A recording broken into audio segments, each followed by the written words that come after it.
There may be enemies at the gates. There may be enemies within the walls. And sometimes the very landscape and climate in which a culture grows must be conquered. It may be too rocky, too arid, but here, canyons and gullies became the streets and thoroughfares for one of the most spectacular civilizations in all of human history.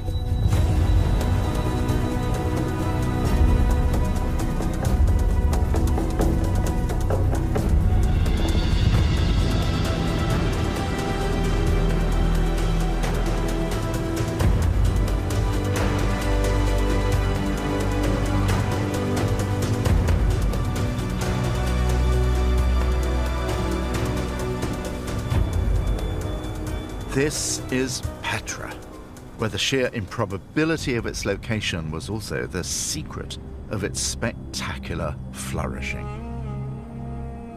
The reason why this tomb endured and survived armies and earthquakes is that the Nabataeans who built it cut it into the sandstone surface of the mountain, rather than build some freestanding marble monument. The mountains shook with earthquakes, but these buildings stood intact. The Nabataeans engineered cisterns to trap the rains which came in winter, and their desert hydraulics made this place not so much rose red as bright green. A garden city of fountains, swimming pools, groves, and orchards.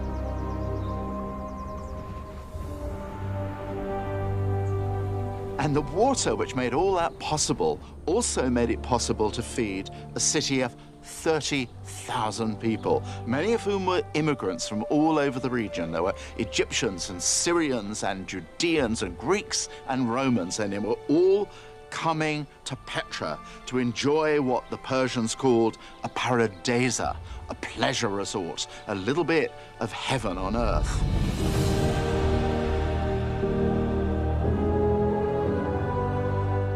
And they all brought a flourish of their own cultural styles with them.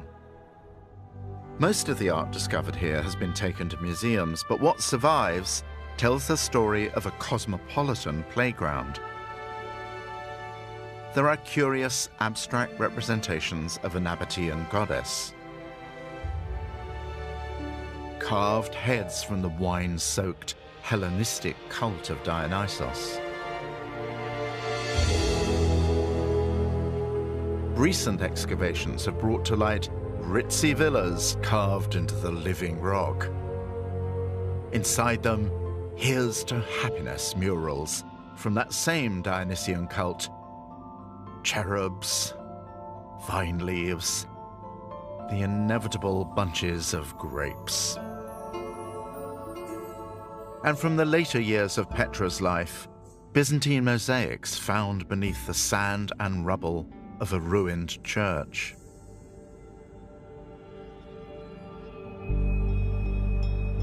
Petra had its day, or rather its centuries, and then it ended. Not because of conquest, but because new trade routes simply made Petra commercially irrelevant. And without that commercial lifeblood, there was no longer any reason to struggle against the desert. The people left, the systems for capturing water fell into disrepair, and the desert reclaimed the city.